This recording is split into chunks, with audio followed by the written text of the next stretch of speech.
Bien. Mesdames, Messieurs, bonjour. Mamadou Diagne Fada, bonjour. Bonjour Georges. Ancien ministre sous Wade et Macky Sall, président du parti LDL-ISL, c'est bien ça? Les libéraux, démocrates, réformateurs. On a changé l'appellation lors du dernier congrès, on a ajouté libéraux, mais auparavant c'était les démocrates réformateurs ISL. Merci d'avoir accepté notre invitation au grand jury. C'est un plaisir de revenir à cette grande émission. Alors, Mamadou Diagne Fada, considérez-vous toujours Farba Ngom comme votre allié, votre compagnon? Il n'y a guère longtemps, vous étiez dans le même camp. Ah oui, Farba reste un allié, un ami et un frère, parce que nous le considérons toujours comme voilà, notre allié, et nous appartenons tous au même camp, jusqu'au moment où nous parlons, et de façon plus large, nous sommes tous du camp de l'opposition. Si je pose la question, c'est parce que vendredi dernier, son immunité parlementaire a été levée par l'Assemblée nationale, une chose qui aura marqué l'avènement de cette troisième alternance. 2 députés ont subi le même sort sous Macky, d'autres y ont échappé sous Abdoulaye Wade. N'avez-vous pas l'impression qu'on est dans un cercle vicieux au Sénégal? Ce qu'il faut dire, et de façon très claire, c'est que les nouvelles autorités nous avaient promu la rupture dans l'approche, la rupture dans la démarche, mais on se rend compte que c'est une répétition de l'histoire. Et bien avant 2000, d'ailleurs, le Sénégal a connu cela. Je rappelle que l'un des premiers députés à voir son immunité parlementaire levée, c'est M. Joseph Ndong, qui était en ce moment-là directeur de publication du journal Sopi, du temps du régime de Abdou Diouf. C'est vrai, sous Wade aussi, des immunités parlementaires ont été levées, bon, mais certaines aussi n'ont pas abouti. Moustapha Niasse, par exemple. Il était arrivé jusqu'à la commission ad hoc et à ce niveau-là, il a produit, selon les membres de la commission ad hoc, des preuves comme quoi il n'était pas en fait coupable de ce qu'on lui reprochait. Sous Macky Sall aussi, des députés, d'éminentes personnalités de l'opposition d'alors ont vu leur immunité parlementaire levée, et maintenant ça continue. On espérait qu'avec la rupture tant vantée, qu'on n'en serait pas encore là dans la même démarche, dans les mêmes approches, mais ironie de l'histoire, on se rend compte que en l'espace de 2 mois, un député a été radié et un autre a vu son immunité parlementaire levée. Et on ne sait pas combien ils seront avant la fin de la législature qui ne vient que démarrer. Oui, Barthélémy Diaz et Farba Ngom. Et pour moi, Barthélémy Diaz, ça a été une erreur. On aurait pu l'empêcher d'être candidat, mais dès l'instant qu'il a été élu, je pense que l'article 51 du règlement intérieur de l'Assemblée nationale ou l'article 61 de la Constitution visé ne parlait pas du cas d'un condamné. Je pense que Barthélémy Diaz a d'abord été condamné avant de regagner les rangs de l'Assemblée nationale. Là-bas, on parle d'un député en cours de mandat. Mais malgré tout, il a été chassé de l'Assemblée nationale. Et aujourd'hui aussi, Farba Ngom est en voie d'être chassé de l'Assemblée nationale. C'est comme ça que je le comprends. Parce que c'est vrai, aujourd'hui, il est encore député. Il n'y a que son immunité qui a été levée. Mais si demain, il est condamné définitivement, écoute... il doit céder sa place. Vous pensez qu'il sera condamné? Je ne le pense pas. Je garde l'espoir que les gens vont se ressaisir. Parce que dans cette affaire, je considère que c'est une affaire politique. C'est une affaire politique. Farba est une cible toute désignée pour passer le premier. Et je pense que les nouveaux tenants du pouvoir vont se ressaisir, vont peut-être être abandonner les poursuites. Parce que de toute façon, qu'est-ce que Farba a fait? L'opinion de façon générale considère que c'est parce que tout simplement le Premier ministre ou le chef du parti PASTEF l'a ciblé. On y reviendra, mais cette levée de l'immunité parlementaire de Farba Ngom a soulevé beaucoup de questions. Une vive polémique qui a démarré avec les travaux de la commission ad hoc qui, dit-on, ne disposait pas de dossier, que de lettres de transmission. Beaucoup pensent que c'est une mascarade, en tous les cas pour les proches de Farba Ngom. Moi qui vous parle, j'ai été député à 4 reprises. J'ai été président de groupe parlementaire, j'ai été vice-président de l'Assemblée nationale. Donc, je connais assez bien ce qui se passe à l'Assemblée nationale. Et j'ai assisté à des procédures de levée d'immunité parlementaire à plusieurs reprises. L'Assemblée nationale est une institution sérieuse. C'est la deuxième institution du pays. Le président de l'Assemblée nationale, dans l'ordre protocolaire, arrive avant le Premier ministre. Il vient tout juste après le président de la République. Les députés sont élus au suffrage universel et représentent à l'Assemblée nationale le peuple sénégalais. Dès qu'on franchit le portail de l'Assemblée nationale, on n'est plus député d'un parti. On est député de la République du Sénégal. Alors une telle institution, si vous décidez de la saisir, vous devez la saisir avec déférence, avec respect, avec considération, en lui fournissant tous les documents nécessaires. Il faut avoir confiance aux députés. Il faut avoir de la considération aux députés. Mais vous ne pouvez pas demander à l'Assemblée nationale, parce qu'il faut le rappeler, l'immunité, elle est surtout pour l'Assemblée nationale. Elle n'est pas pour Farba Ngom ou pour le député en question. Quand vous demandez à une institution aussi sérieuse, composée d'honorables députés, d'honorables représentants du peuple, vous devez leur accorder de la considération et leur remettre toute la documentation nécessaire pour leur permettre de juger en toute conscience la situation. Mais on ne peut pas envoyer 3 lettres, 4 lettres, dans lesquelles on rappelle des numéros de rapport, des numéros de dossier, sans pour autant que le dossier lui-même ne soit transmis à l'Assemblée nationale. Je pense que le chef du parti PASTEF, qui est aujourd'hui Premier ministre, quand il faisait l'objet d'une procédure de levée d'immunité parlementaire, mais on avait envoyé tous les documents, on avait envoyé tous les dossiers. Le député Abdoumo l'a rappelé d'ailleurs. Mais je pense qu'il a raison, il a énuméré l'ensemble des documents qui ont été envoyés à l'Assemblée nationale. Mais ici, rien. Et malgré tout, la majorité mécanique de PASTEF a quand même levé l'immunité parlementaire de l'honorable député Farba Ngom.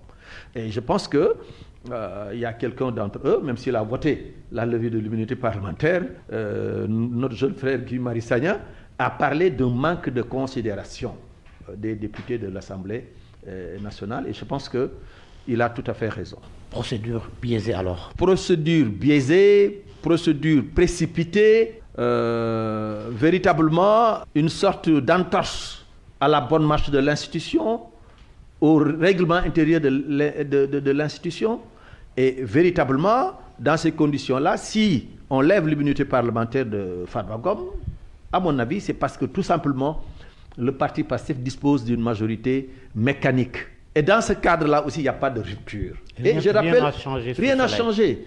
Ils nous ont vendu la rupture. Mais en fait, ils sont en train de faire exactement, ou même pire, que leurs devanciers. Et ça quand même, ça pose problème pour des gens, pour l'essentiel qui gouvernent, qui n'ont pas 50 ans, qui devraient opérer de véritables ruptures dans la démarche, de véritables changements de comportement, mais c'est exactement la même chose. Les députés, parce qu'ils n'ont même pas réfléchi. On leur a demandé de lever, ils ont levé.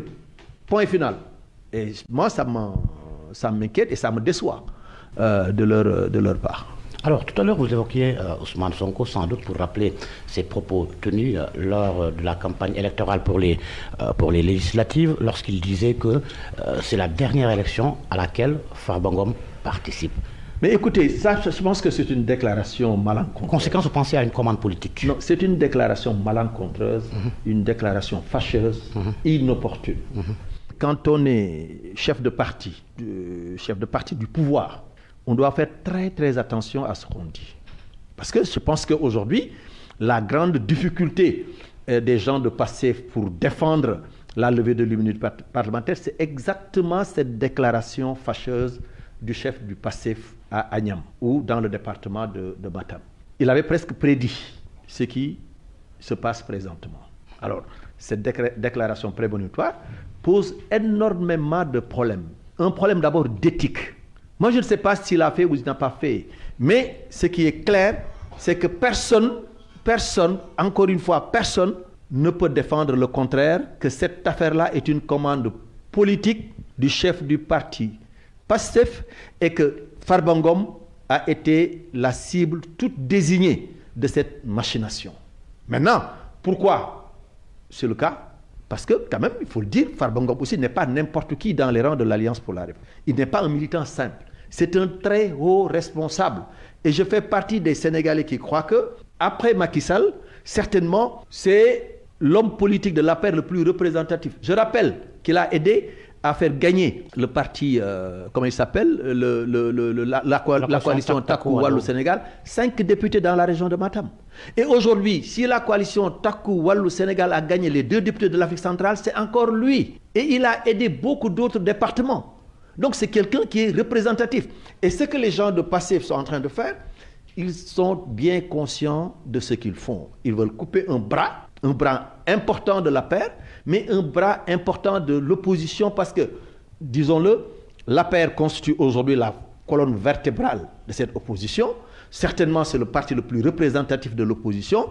Lui, le débarrasser de Farba Ngom peut être un coup porté contre le départ de Amadou Ba. Oui, non, moi je parle même des résultats des dernières élections législatives.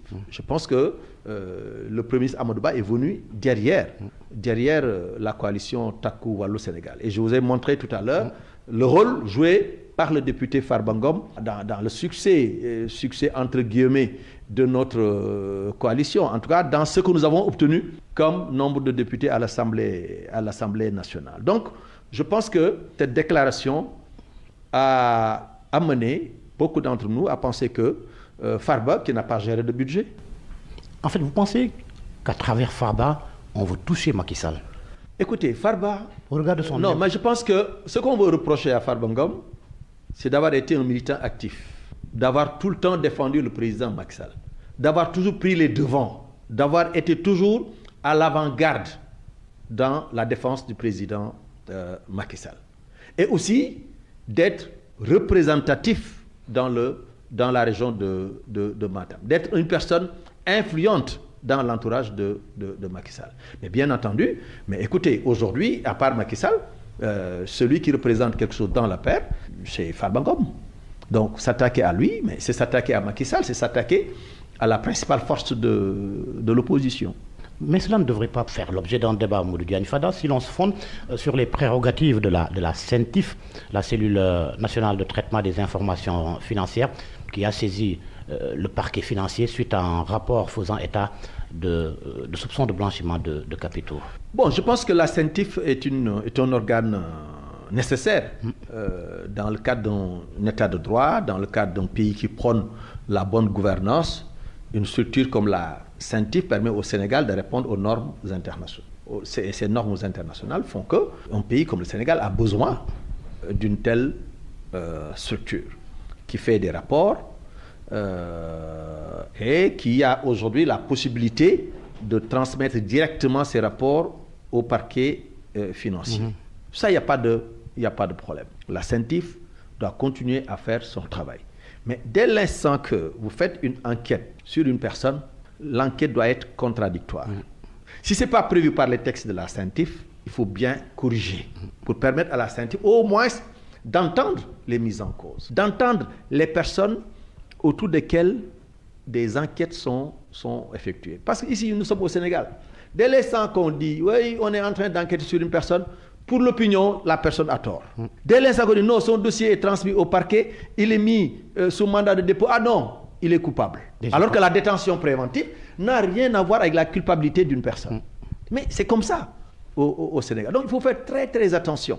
Et dans cette affaire, quand la CENTIF transmet son rapport, le juge est lié. Il est obligé d'ouvrir une information judiciaire. Et dès l'ouverture de l'information judiciaire, il est presque obligé de décerner le mandat de dépôt en attendant de poursuivre ses enquêtes. C'est quand même gravissime. Alors qu'on ne sait pas jusqu'à présent s'il a raison ou s'il a tort. Donc c'est un véritable problème de justice que nous avons là. Il faudrait voir dans le cadre des réformes que nous devons entamer, oui, comment permettre à cet organe de continuer à faire son travail, mais comment aussi amener l'organe à pouvoir entendre, écouter l'autre pour qu'il puisse se défendre. Alors la ligne de défense de certains, dont vous l'avez évoqué tout à l'heure d'ailleurs, est que le député Farba Ngom n'a jamais géré les deniers publics. Il est un homme d'affaires. Mais on parle là de blanchiment de capitaux, une infraction, un délit qui n'est pas taillé pour les personnes qui ont eu à gérer l'argent public. Oui, mais les nouvelles autorités nous avaient vendu la réduction des comptes. C'est un principe sur lequel je marque totalement mon accord. La reddition des comptes est un principe que nous devons sauvegarder encore une fois. Seulement la reddition des comptes, elle doit être permanente. Elle ne doit pas être conjoncturelle. On ne doit pas attendre que la personne quitte pour enquêter, pour vérifier, pour auditer.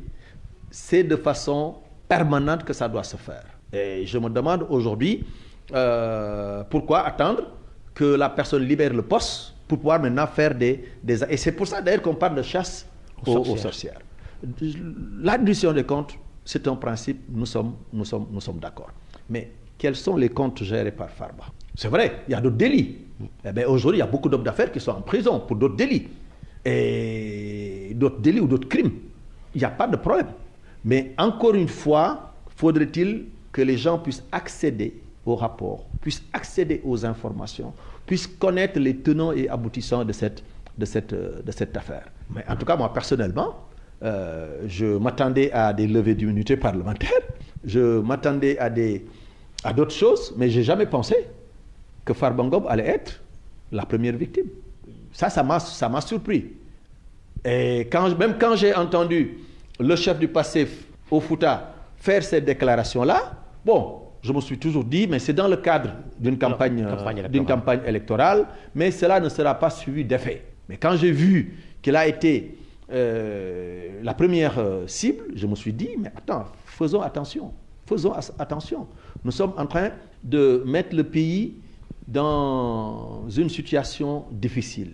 Aujourd'hui, nous, ce que nous considérons, c'est que c'est une justice des vainqueurs. Et si maintenant, à chaque fois que les vainqueurs prennent le pouvoir, ils s'en prennent en même temps à ceux qui ont perdu le pouvoir, ça peut nous ramener très très loin. Je me rappelle, lors de la première participation de Maître Abdoulaye Wade au gouvernement de la majorité présidentielle élargie, il disait, j'ai organisé une conférence entre l'opposition et les tenants du pouvoir, pour qu'on puisse aboutir à des alternances démocratiques, certes, mais à des alternances aussi où il n'y a pas de problème. Parce qu'il pensait que les tenants du pouvoir s'accrochaient au pouvoir par peur d'être poursuivis après. Maintenant, si on continue sur cette lancée, mais demain, quelqu'un qui gère le pouvoir peut se dire, écoutez, moi je ne quitte pas le pouvoir, parce que si je quitte le pouvoir, je vais être inquiété, ma famille va être inquiétée, mes proches seront inquiétés, et on va retourner très très loin dans l'histoire politique du Sénégal. Il faut faire attention, eux sont des jeunes, ils doivent opérer des ruptures. Oui, le père Abdoulaye Wade avait commencé quand il a pris le pouvoir en 2000, mais il n'est pas allé loin. Macky Sall également. Macky Sall a fait de même. Qui est remplacé par le pôle financier. Macky Sall aussi a fait cette erreur de commencer la chasse aux sorcières pour neutraliser ses adversaires politiques. Mais à un moment donné, il s'est enlisé. Et il voulait s'en sortir. Et il s'en est sorti. Alors, donc, eux, ils devaient apprendre de ces erreurs-là et ne pas commettre les mêmes erreurs. Mais ce qu'on voit, c'est qu'ils sont dans les mêmes erreurs, dans la même tendance. Sauf que maintenant, sauf que Abdoulaye Wade avait 7 ans pour son premier mandat, Macky Sall avait 7 ans, eux, ils n'ont que 5 ans. Et bien entendu, s'ils engagent une chasse aux sorcières, les gens aussi ne vont pas croiser les bras. Ils seront obligés de se battre.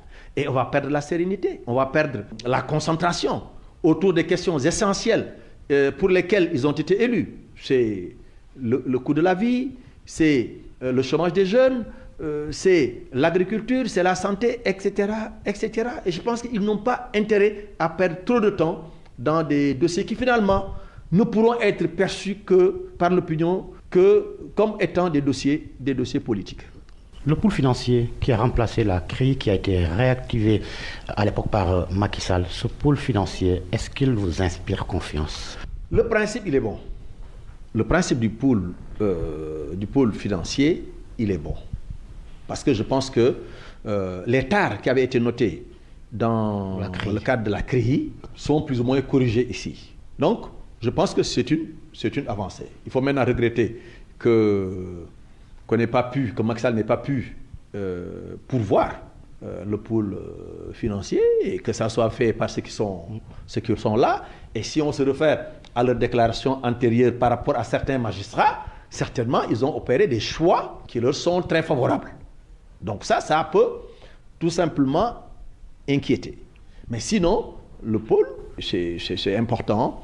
c'est une institution qui doit faire son travail. J'espère simplement que ceux qui l'animent seront justes avec les uns et les autres et que le travail pourra se faire avec toute la sérénité requise, sauf que les déclarations faites par le chef du PASTEF sur le ministère de la Justice, sur les juges de façon générale, n'inspirent pas du tout confiance. Et je pense aujourd'hui que par leurs déclarations, ils sont en train de fausser cette reddition des comptes.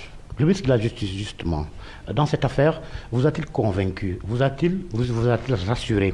Ousmane Diagne, qui, réfutant toute cabale politique, a déclaré lors de la conférence des parquets que l'autorité politique qu'il représente n'a absolument rien à voir dans ce dossier, écartant ainsi toute implication ou influence de son ministère dans le déroulement de cette affaire. M. Ousmane Diagne, institut personnel, c'est un magistrat, en tout cas, jusqu'à son arrivée au gouvernement. Un rattrapage par rapport aux propos que Ousmane Sonko avait tenus à l'endroit du ministre de la Justice et du ministre de l'Intérieur. C'est ça que je dis. C'est-à-dire que jusqu'à son arrivée au pouvoir, il était perçu comme un magistrat respectable. Et je pense que quand il a été promu, beaucoup de Sénégalais s'étaient plus ou moins rassurés. Donc, il a un rôle à tenir. Il a une image à sauvegarder. Et nous pensons qu'il n'est pas trop tard, qu'il continue à garder cette bonne image auprès des Sénégalais. Mais ce que, encore une fois, le chef du PASTEF a dit relativement à un dossier qui lui aurait transmis est problématique. Ce qu'il a dit aussi lors de la dernière campagne des élections législatives aussi, c'est problématique. Bon, maintenant, c'est un Diagne, on garde l'espoir qu'il tiendra et qu'il fera face, s'il le faut, pour montrer, comme il avait dit quand il était procureur, je suis un procureur de la République, mais pas un procureur du gouvernement. Alors, Modou Diagne Fada, cette affaire Farba Ngom a remis au goût du jour la problématique de la cohésion nationale et du vivre ensemble. La prolifération de discours ethnicistes, communautaristes, n'est-on pas sur une pente glissante? Absolument. Et je pense que nous autres leaders politiques, leaders d'opinion, leaders de parti, nous devons faire très, très attention. En son temps, quand l'actuel PM, qui était opposant, farouche opposant du régime de Macky Sall, avait fait une déclaration que sur moi... la Casamance. Oui, sur la Casamance. Que moi, j'avais qualifié... Macky Sall n'aime pas la Casamance. Voilà, que j'avais qualifié de déclaration ethniciste. J'avais fait un post pour dénoncer. Les pacifiens à l'époque n'avaient pas compris. C'est la même chose que je répète. Battons-nous autour de Farba Ngom. Défendons notre frère, notre ami, notre camarade dans l'opposition, mais ne versons jamais dans le communautarisme. Ne versons jamais dans l'ethnicisme. Parce que le Sénégal est une nation. C'est un pays uni. C'est un pays indivisible. Nous n'avons pas créé nos partis politiques pour seulement inviter les Sérères, les Djola, les Wolof pour venir adhérer. Nous avons créé nos partis politiques ouverts à tous les Sénégalais. Les Sénégalais sont d'ethnies différentes. Ils sont de confréries différentes. Les Sénégalais sont de croyances différentes, de religions différentes. Et nous devons respecter cela. Le Sénégal est une république, est une nation. On peut tout dire, sauf véritablement parler d'une personne parce que nous partageons la même région, la même ethnie ou la même langue. La constitution de notre pays l'interdit. Et nous devons tous nous plier à la constitution de notre pays. Maintenant, les citoyens que nous sommes, nous devons être sur ces principes, mais ceux qui nous gouvernent plus que nous doivent être sur ces principes. C'est-à-dire éviter les écarts de langage, éviter les déclarations intempestives, éviter les déclarations stigmantes et rester sur le principe de la République. Aujourd'hui, si le soulèvement a commencé par le nord du pays, c'est parce que c'est comme ça, eux, qu'ils ont compris les choses. Ils pensent que Farba est visé parce qu'il est Peul, parce qu'il est Alpulaar.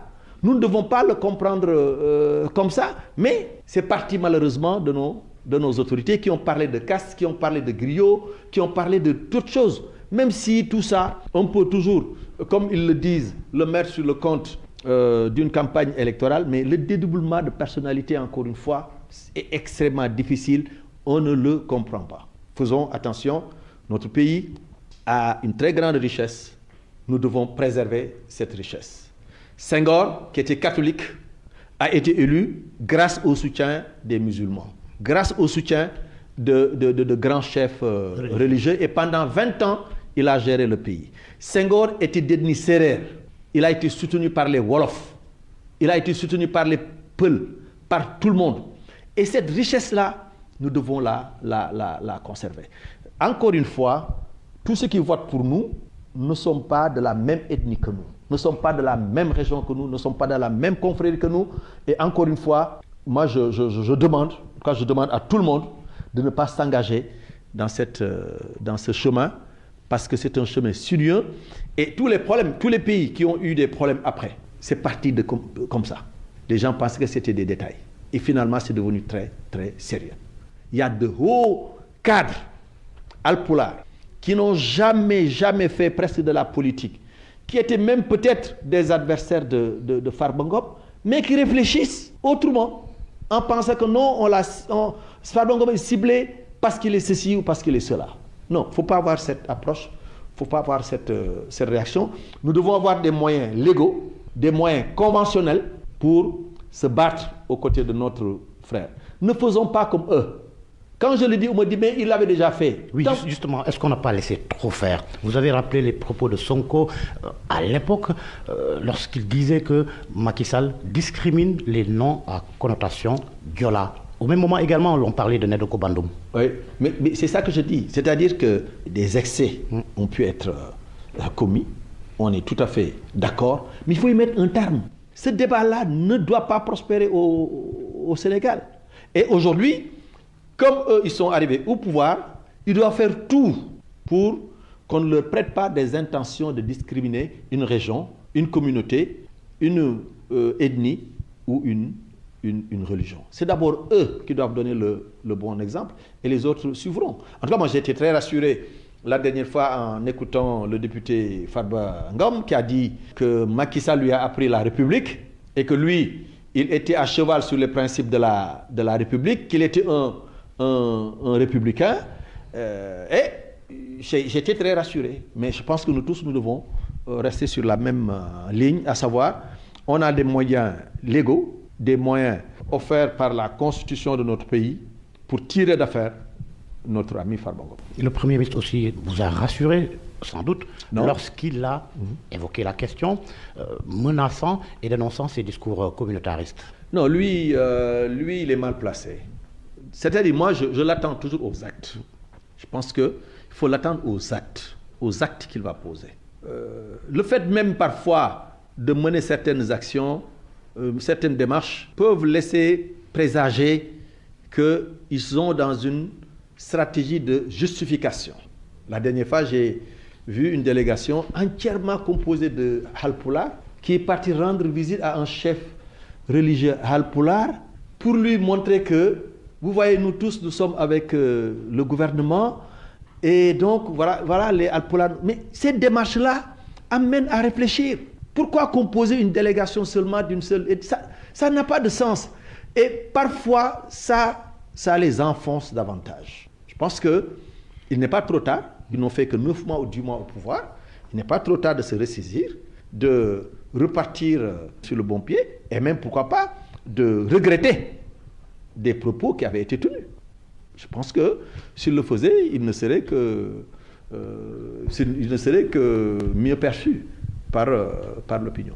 Vous suivez le grand jury qui reçoit ce dimanche Modou Diagne Fada, ancien ministre, président du parti Les Libéraux Démocrates Réformateurs, LDR-ISL. Parlons politique à proprement parler, Modou Diagne Fada. Les Libéraux Démocrates Républicains, LDR-ISL, un parti qui était connu. En tous les cas, lorsque vous lanciez le parti à la place du souvenir, un parcours quelque peu sinueux, opposition, rapprochement avec Macky Sall, ralliement au régime de l'APR, perte du pouvoir, retour dans l'opposition aujourd'hui, après la déroute lors des législatives. Est-ce que votre inconstance ne vous a pas perdu? Non, je ne pense pas que je sois inconstant ou que mon parti soit inconstant. On est dans le cadre politique, on a la possibilité de nouer des alliances, de travailler avec des gens qui sont du même bord idéologique que nous. Je disais à un ami qu'il était plus facile que Macky Sall et Modou Diagne Fada, qui ont partagé un long compagnonnage au PDS, se retrouvent, que Modou Diagne Fada et d'autres personnes. Donc je pense que c'était presque naturel qu'un libéral retrouve un libéral, qu'un compagnon retrouve un ancien compagnon. Donc il n'y a pas de, à mon avis, il n'y a pas ça. Et ensuite, si vous vous rappelez bien, les circonstances dans lesquelles nous avons rejoint la majorité, nous étions en 2018, à quelques mois de l'élection présidentielle de 2019. À l'époque, on m'avait proposé un portefeuille gouvernemental. Mais j'ai dit, moi, je ne prends pas. Parce que je ne vous avais pas élu en 2012. Donc, donnez le poste à ceux qui vous avez élu en 2012. Maintenant, si nous sommes ensemble en 2019 et que je participe à ta réélection, je prendrai des responsabilités. Parce que je ne voulais pas être perçu comme quelqu'un qui n'a pas mouillé le maillot, qui ne s'est pas battu, et ensuite qui a pris sa part du gâteau, entre guillemets, comme le disaient nos détracteurs. Alors, donc on l'a fait. C'est vrai que tout ce que nous attendions du compagnonnage, nous ne l'avons pas obtenu. Ça aussi, c'est une vérité. L'analyse qui a été faite par mon parti, c'est en fait ça. Qu'est-ce que vous attendiez que mais non, mais tout ce que nous attendions dans la gestion du pouvoir, dans la participation du pouvoir, dans la responsabilisation, dans l'implication dans les campagnes électorales, dans l'implication dans les activités, dans la considération, ce n'est pas la peine de revenir sur tous les détails parce que ça peut ressembler à autre chose. Mais la conclusion, nous, que nous avons tirée, c'est que le compagnonnage n'a pas produit tous les effets attendus, tous les effets escomptés. Mais quand même, comme tout compagnonnage d'ailleurs, c'est toujours après bien de faire le bilan, mais le président Sall reste un ami, reste un grand frère, et je continue à lui témoigner toute mon amitié et toute ma fraternité. Maintenant, le parti est revenu dans l'opposition et assume sa position dans l'opposition. Le parti travaille à se consolider, à se massifier. Le parti garde toutes ses ambitions pour le futur. Ce parti a des structures qui fonctionnent, a des instances nationales qui fonctionnent, et je pense que c'est l'un des partis les plus dynamiques du paysage politique sénégalais, pour ne pas dire le parti le plus dynamique du paysage public sénégalais. Vous-même, vous êtes à la permanence de notre parti pour cette émission. Certainement, vous vous rendez compte de ça. Vous avez évoqué le président Macky Sall, votre grand frère, votre grand ami. Est-ce que vous avez des nouvelles de lui? Ah oui, j'ai des nouvelles de lui.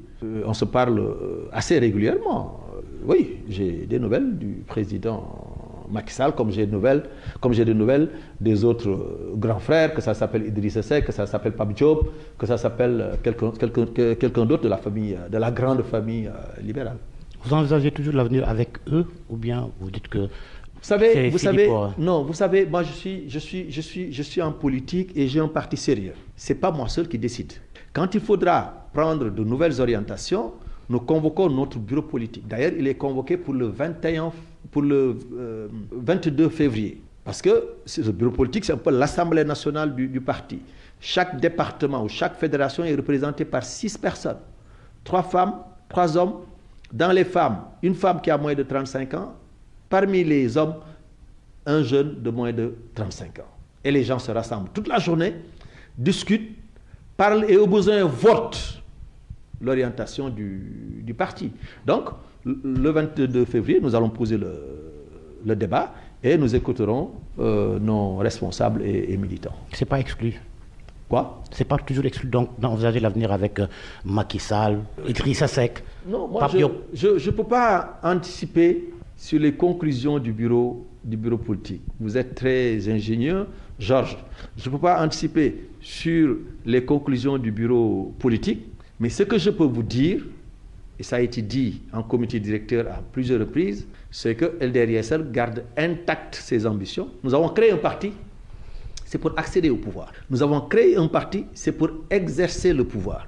Nous avons créé un parti, c'est pour apporter notre pierre à l'édifice. Et ces objectifs-là, nous y sommes et nous y demeurons. Maintenant, la stratégie pour atteindre ces objectifs, c'est la stratégie que nous discutons. Et c'est la stratégie aussi qu'il faudra mettre sur la table pour avoir le point de vue de tout un chacun. Donc 2029 se prépare maintenant. 2029 se prépare maintenant, tout comme 2027 pour les élections locales, comme toutes les autres échéances qui sont devant nous. Modou Diagne Fada, candidat à la présidentielle de 2029. Il ne faut pas l'exclure, parce qu'on ne sait jamais si j'ai le soutien de mon parti et de mes alliés, et pourquoi pas, mais encore une fois, ce débat-là, il est encore prématuré, et je pense que aujourd'hui, ce qui nous préoccupe le plus, c'est comment réorganiser notre parti, comment réorganiser nos structures, comment mettre en place une famille libérale unifiée, parce qu'encore une fois, la famille libérale, elle est divisée et nous devons travailler à l'unifier. C'est là que je voulais venir d'ailleurs. Des initiatives ont été enclenchées pour des retrouvailles. Vous, APR, PDS, Rewmi, entre autres.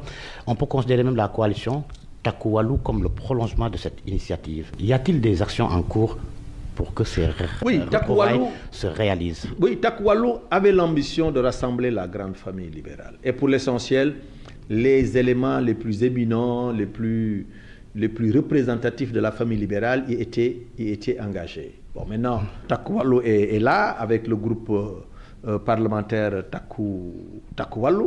Mais moi, je pense qu'il faut aller plus loin. Il faut aller plus loin. Aujourd'hui, il y a beaucoup de partis d'obédience libérale qui sont dans le landerneau politique. Il faut qu'on ait le courage d'aller vers des fusions de partis d'obédience libérale, vers des absorptions, vers, en tout cas, au moins, si cela n'est pas possible, vers des directions politiques unifiées entre différentes formations politiques d'obédience libérale.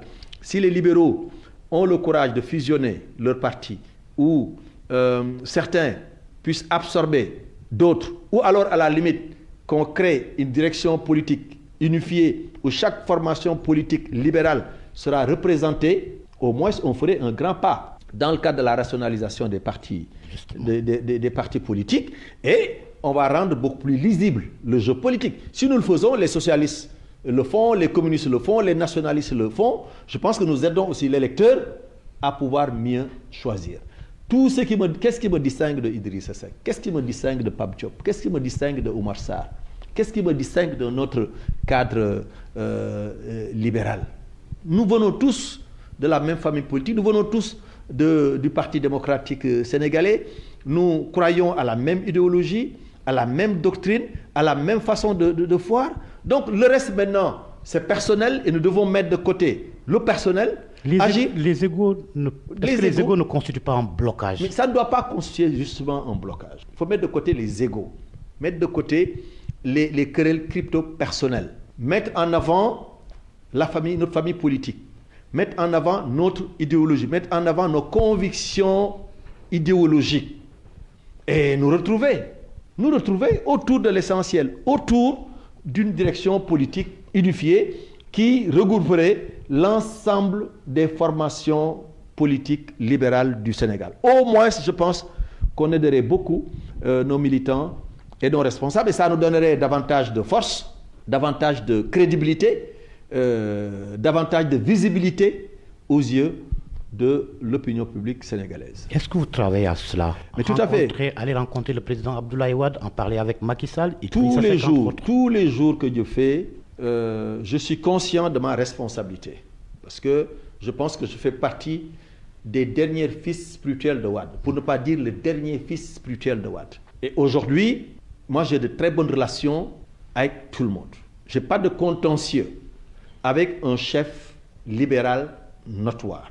C'est mon rôle d'aller vers les uns et les autres. Parce que certains chefs libéraux sont mes grands frères, d'autres sont mes jeunes frères ou jeunes sœurs. C'est mon rôle d'essayer de faire le link, de créer en tout cas le rapprochement, et j'y travaille depuis plusieurs mois. Déjà, nous avons le bloc des libéraux et des démocrates, qui est une plateforme politique, une plateforme idéologique. Mais je pense aujourd'hui qu'il faut aller au-delà du bloc des libéraux et des démocrates. Créer encore quelque chose qui montrera à l'opinion que véritablement nous sommes sérieux dans ce que nous faisons et nous souhaitons véritablement les retrouvailles de la famille libérale. Est-ce qu'ils vous ont entendu? Certains nous ont entendus, d'autres vont nous entendre. Moi, je suis là, je continue à travailler. J'ai bon espoir que tout le monde se rendra compte comme moi qu'il n'y a pas d'autre salut que de nous regrouper et de nous retrouver. Si véritablement nous voulons que cet héritage légué par le président de l'Aïwad, parce que quand même, rappelons-le, les 25 ans de libéralisme ou 24 ans de libéralisme ont fait progresser le Sénégal dans tous les domaines. Ce que le président Wade a fait, ce que le président Macky Sall a fait, c'est énorme comme réalisation. C'est de notre responsabilité maintenant de travailler à préserver ce legs, de travailler à préserver cet héritage, et nous pensons que, modestement, nous avons un rôle important à y jouer. Vous avez cédé le pouvoir, vous libéraux, à PASTEF, Bassirou Diomaye Faye, élu président de la République en mars 2024. 10 mois aujourd'hui, comment jugez-vous la gestion PASTEF du pouvoir si l'on met de côté les dossiers politico-judiciaires? Alors, si je veux être objectif, parce que je suis un opposant, mais je veux vraiment être objectif. Bon, qu'est-ce qu'on voit concrètement? Tous les chantiers sont arrêtés au Sénégal. Les chantiers de lycées, les chantiers d'hôpitaux, les chantiers de routes, les chantiers même privés sont arrêtés, sont suspendus. Le coût de la vie, on avait annoncé une baisse. Tout le monde se rend compte qu'il n'y a pas d'impact. Le chômage des jeunes, on avait dit que dès l'arrivée au pouvoir, il n'y aurait plus l'émigration clandestine. Parce que l'émigration clandestine, c'est parce que les jeunes étaient frappés par le désespoir. Aujourd'hui, ça continue de plus belle. Alors, qu'est-ce qui est encore nouveau? Le démarrage de l'exploitation du pétrole et du gaz, qui devait ouvrir de très bonnes perspectives économiques. Mais avec des déclarations du chef du gouvernement, aujourd'hui, les investisseurs se retiennent. Les hommes d'affaires qui sont là, et d'autres hommes d'affaires étrangers qui sont aussi présents au Sénégal, beaucoup sont en train de déménager vers la Côte d'Ivoire, parce que l'argent n'aime pas le bruit. Alors, si maintenant ce climat des affaires, qui n'est pas, cet environnement des affaires, qui n'est pas sain, qui fait que beaucoup qui ont eu de l'argent, ne veulent pas amener leurs sous au Sénégal, si vous ajoutez maintenant la chasse presque aux hommes d'affaires, parce que dans ce pays-là, on voit transiter dans ton compte 1 milliard ou 2 milliards, on t'appelle. Ah non, les hommes d'affaires, ils ont fait pour avoir de l'argent. Ils sont là pour faire des affaires. Et quand on fait des affaires, on gagne de l'argent. Moi, à leur place, je travaillerai à créer sainement des milliardaires en euros, des milliardaires en dollars. Parce que c'est ça aussi qui va porter l'économie et c'est ça qui va lutter contre le chômage. Mais ici, apparemment, on ne veut pas avoir de milliardaires. Vous dites comme Idrissa Seck au début du régime de Macky Sall, Mbirmi doxagul. Ah non, doxul.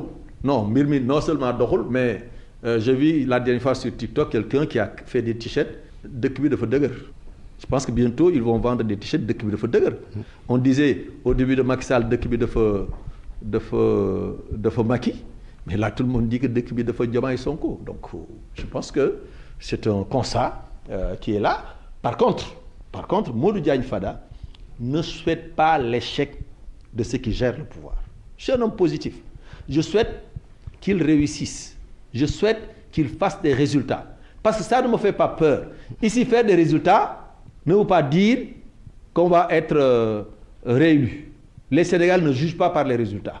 Les Sénégalais jugent par autre chose. La démocratie sénégalaise, elle est mature, mais est-ce que le peuple sénégalais sait choisir? Modou Diagne Fada, peut-on s'attendre un jour que vous vous rapprochiez des nouvelles autorités? Ou bien inimaginable? Georges, je pense que c'est vrai, nous sommes dans le domaine de la politique. Comme on le dit, on ne dit jamais, jamais, mais ce n'est pas demain la veille. Cette possibilité, ce n'est pas demain la veille. Pourquoi? Mais parce qu'ils ne nous rassurent pas. Pour le moment, en tout cas, ils ne nous rassurent pas. Ils ne sont pas sur le bon chemin. Ils ne rassurent pas les Sénégalais. Il n'y a pas les promesses qui ont été faites, qui sont des promesses mirobolantes ne sont pas en train d'être tenues. Je connais beaucoup d'électeurs de PASTEF qui sont aujourd'hui déçus et qui commencent à regretter l'ancien régime. Et dans ces conditions-là, et puis on ne sent pas une stabilité dans le pays, dans leur parti, dans leur formation politique. Ils ne rassurent pas. Nous ne saurions terminer cette émission Modou Diagne Fada sans rendre un hommage au professeur Madior Diouf, décédé jeudi dernier, universitaire, ancien ministre et ancien secrétaire général du RND. Nous présentons nos condoléances à sa famille, ses compagnons, à toute la classe politique. Que Dieu l'accueille à son paradis. Vous avez un mot sur Tout à fait. Madior Diouf. Professeur Madior Diouf, il a été mon collègue à l'Assemblée, mon collègue au gouvernement. Tout à fait. Madior Diouf. Professeur Madior Diouf, il a été mon collègue à l'Assemblée, mon collègue au gouvernement. C'est un personnage pour qui j'ai beaucoup de respect et de considération. Un grand intellectuel, un grand universitaire. C'est un personnage pour qui j'ai beaucoup de respect et de considération. Un grand intellectuel, un grand universitaire, un homme de culture, quelqu'un qui a su, toute sa vie durant, rester fidèle aux idéaux de Cheikh Anta Diop et qui a porté son héritage politique. Et aujourd'hui, je peux dire que le Sénégal perd un grand homme, un grand monsieur. Et je présente mes condoléances à sa famille et surtout à sa fille Ndella Madior Diouf, qui est dans les lieux de la détention. Oui, qui est en détention. Je suis parti la voir en prison. Je lui présente mes condoléances et présente mes condoléances à l'ensemble du peuple sénégalais. Merci Modou Diagne Fada, merci d'être venu au grand jury. Merci Georges, ça a été un plaisir de vous retrouver, de retrouver RFM et de retrouver cette grande émission que vous animez avec beaucoup de brio. Merci. Modou Diagne Fada, ancien ministre sous Wade Macky Sall, président du parti Les Libéraux Démocrates Réformateurs, LDR-ISL, président aussi du conseil départemental de Kébémer. Oui, c'est un titre encore que je porte. Nous avons été réélus en 2022 comme président du conseil départemental de Kébémer et notre poulain, notre jeune frère Madiop Biteye aussi, est actuellement le maire de la ville de Darou Mouhty. Merci à Abdou Thiam qui a assuré la partie.